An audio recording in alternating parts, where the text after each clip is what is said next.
Right now, organizations on Jacksonville's east side working to make sure people who've lived in their homes for decades are able to stay there. Dozens of houses have now been completed in this restoration program, and today you may hear workers hammering away on even more. Our Renata Gregorio joining us now on your side with what you need to know as people are working on affordability for those who live in these areas. Yeah, they say it's about that too. So because nearly 60 homes have now been restored, that's 60 families and their future generations possibly that are not being pushed out of this neighborhood. Those restoring the homes say it's their biggest anti-displacement tool. The Eastside is a special place because it's one of those unique places in Jacksonville where you have people who've been in their homes for 50, 60, 70 years.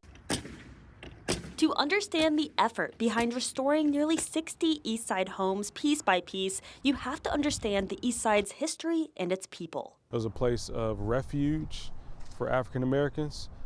Historically, it's been that, and we want it to remain that place of refuge. I'm a fourth generation Eastsider, and so many of my ancestors in generations past were born in this neighborhood. Travis Williams with Lift Jacks is now helping the people who grew up alongside him, his parents, his grandparents, and his great-grandparents. Lift Jacks is one of the East Side organizations planning to restore hundreds of homes over coming years, he says, so that people are able to stay there. People like Karan George, who's lived on her street out east for more than 60 years.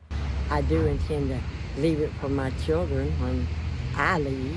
George isn't sure about every repair they'll make. She knows it will mean she'll be able to pass it on to her children. It's home to them, and it's home to me. Our home repair program is our biggest anti-displacement tool in our toolkit. You know, a home is generally a person's biggest asset that they own that they can pass on.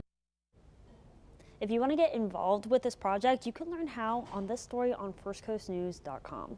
Renata Gregorio, First Coast News, on your side.